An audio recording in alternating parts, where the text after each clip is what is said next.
Hey everybody, welcome back to another episode of Business Bits where we talk to local and national business owners about their unique situations when it comes to planning and getting ready for their retirement. That's right. And handling their investments because Dad, you and I both know business owners have a unique situation that they have to deal with when it comes to retirement. And that's pretty much they have to put together their entire portfolio and their retirement plan on their own, especially if they don't have an advisor alongside them to guide them.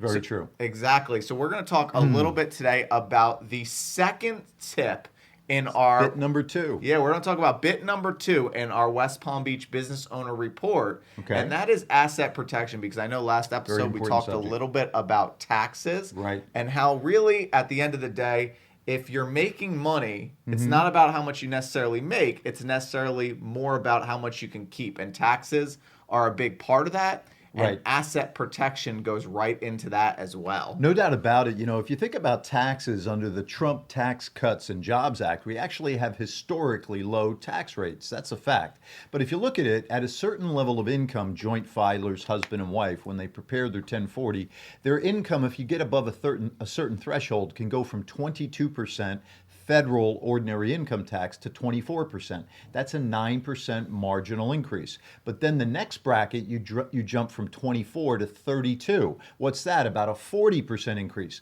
So you really want to walk the tightrope and play the margins where you can through prudent tax planning. But about asset protection, Michael, that's a fundamental truth that so many people overlook. You always have to build your castle and surround it with a moat full of water moccasins and alligators to protect your castle, because if the drawbridge is pulled up, but people can still breach your walls, you're going to be in trouble. So you want to think about fortification. You want to think about bulletproofing. You want to think about safe harboring. So how do people approach that? Well, first of all, you want to have a good estate plan, right? So I'm not an attorney, so I'm not going to give legal advice here, but we all understand that you want to protect your rights and your ability to choose. For instance, I talked to a business owner the other day, and I asked him if he had a last will and testament, and he says, no, we'll get around to that. I said, get around to it. You know how important that is? As a business owner, if he doesn't have a power of attorney that gives his wife, who's the bookkeeper in the business, the authority to manage business affairs in the interim if he were disabled or in compos dementis,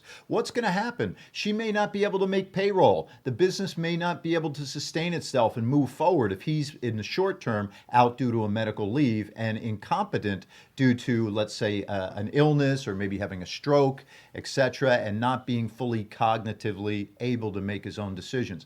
The other thing is protecting assets in terms of business enterprise, right? So some of you have LLCs, and some of you have S corporations, and some of you are good old-fashioned Schedule C taxpayers. All of those things have a place, I suspect, but I hear people talking about the LLC as it's the end-all, be-all. Well, let me tell you something. If you don't structure it right, it offers no limited liability. There was a case in Florida called Olmstead versus the FCC, and it established when and how, in a court of jurisdiction, creditors can go after the assets in the corporation and confiscate those.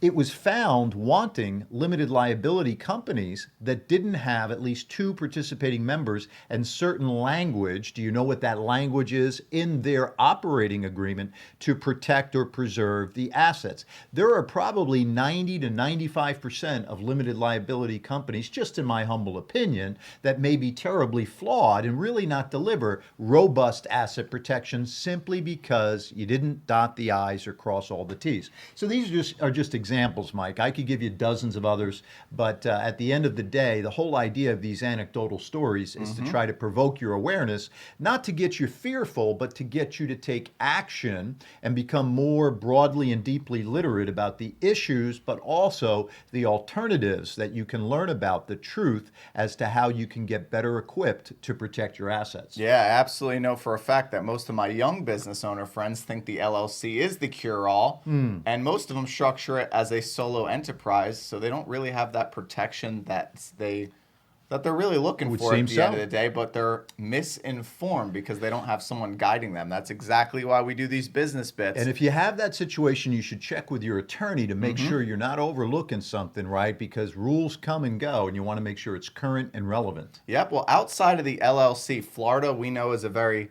litigious state. We could call it the sue me state. Litigious, A yes. lot of people Go ahead, call it Sue. the sue Personal me injury state. everywhere. You drive I-95, personal injury, personal injury. If you've dropped the soap and slipped and fallen, if you've been rear-ended, now listen, we get. Yeah, No, you're right, Mike. I'm it's just the poking sue me fun at our state. attorney, poking fun at our attorney friends out there. Yeah, pretty much every single one of them. They're all over the billboards these days. Amazing. And Florida is very much the sue me state. So what are some things that business owners can do outside of their LLC to kind of protect their assets so that it's there for them, because they build up this nest egg. Right. They work their entire life to pretty much put food on the table, employ their employees, and take the stress on of being a business owner. And at the end of the day, they may not be protecting the assets that they're really going into work for each and every day. They're taking a lot of risk Right. to build a bigger reward, but they're not protecting it really soundly. Right, that's a good point. And I read an interview that Tony Robbins did with a phenomenal trader, considered a brilliant master trader, named Paul Tudor Jones, who's a billionaire. And Tony Robbins has done pretty darn well for himself as well. But he asked him the question, and the question was something like, at what point, even though you always trade with a only risking $1 to potentially net a $5 reward in your trading or arbitrage activities, he says, at what level, Paul, does stress go away? Never. Boom. Stress never goes away. And Tony Robbins said, that's what I wanted to hear. Meaning Tony Robbins deals with an enormous amount of stress. Let's get one thing straight. The bigger you want to be, the badder you want to be, the more commerce you want to do, the more stress you're going to have. There's no getting around that. Don't let anybody fool you. The bottom line is it never goes away. The problems just get bigger.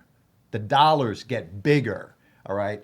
What's at risk is greater. That's all that is. So listen, you can live very comfortably and frugally on $25,000 a year and have less stress than the person with $100 million. Do you get me? So with that in mind, you got to really start to think about how can you start to minimize or de-stress the stress that we all have to contend with. One thing is to really make sure you build out a blueprint. And I think as advocates for business owners, I have a heart for business owners because that's where I come from. I walk your walk, I talk your talk. And as such, being in the trenches and the battle skirmishes day to day, Michael and myself, I have an appreciation for the journey that you have to take and the forks in the road you have to deal with. What we're trying to do is sit down and educate you. Now, our specific area of expertise is retirement planning, finance, investment. We're not attorneys. We're also not tax authorities. We don't have an LLM in taxation. We're not CPAs. But we work with some awesome professionals in those areas. Our job is to help you ask a better quality of question. Because if you're asking the right question, you can begin to discover an answer. Give you an example that will hopefully illustrate this for you. Has nothing to do with business, but has to do with Social Security planning. Social Security planning has always been, it's what you don't know that can hurt you. Absolutely. I had a woman, right, Mike, you've heard me say this dozens and dozens of times, far too many probably even to count, is that it's what you don't know that can hurt you with Social Security. When she originally came in to have a conversation with me, she just wanted to have answered one simple question. And here was her question. Should I file for my Social Security at age 62, or should I wait to my full retirement age, 66 and 4 months, because she was born in 1956? 40 minutes later, I told her neither. And she said, what? I said, oh, yeah. Genevieve, first off, let me remind you, Genevieve, at the time, she had been married for 17 years. She says, oh, I know. Oh, don't remind me. And I said, and you divorced more than 2 years. Isn't that right? She said, well, yes. Well, do you realize the rules at the time would allow her as early as 60 to file for, in this case, a divorced widow spouse's benefit that she could collect on the retinal eye surgeon she used to be married to as early as 60, 71% of his full retirement benefit, which comes in at about $1,680 a month at age 60. Now do the math, right? That's about $20,000 a year she can collect at age 60. Another $20,000 plus cost of living increases to contend with inflation she can collect at 61. And guess what? It wasn't even a glimmer in her eye that she could begin to file for her benefit. And in fact, she couldn't. She couldn't file her benefit until 62. But if she wasn't aware of what the opportunities were, she would have left $40,000 on the table because she's collecting a divorced widow spouse's benefit at 60, 61. And guess what? It gets better. That also means she's not filing on her own record. She's still paying as a merchant. She's still growing her benefit under the FICA payroll taxes she's paying going forward. That's collect now, collect more later. Easily another $40,000 and a whole bunch more long term. The $40,000 is in the first 2 years harvested in her pocket. Wow. Now, there were some other issues that I could get in there, but here's my point. Going back to our business owner discussion. Ask a better quality of question. Do you remember the question that she asked me? She asked, should I file at 62 or should I wait to get my Social Security at 66 and 4 months? That wasn't even the right question. The right question would be, under my heritage, my financial picture, my family culture, what is the best way for me to file, unique to me, to fulfill the destiny of collecting the most money from Social Security over my lifetime? What is the best way? When she started with, should I file 62 or 64, 66 in 4 months, she's all of a sudden bifurcated, and she's diluted her decision making to two choices. The divorced widow spouse was the right choice, but she never would have discovered that asking the question she did.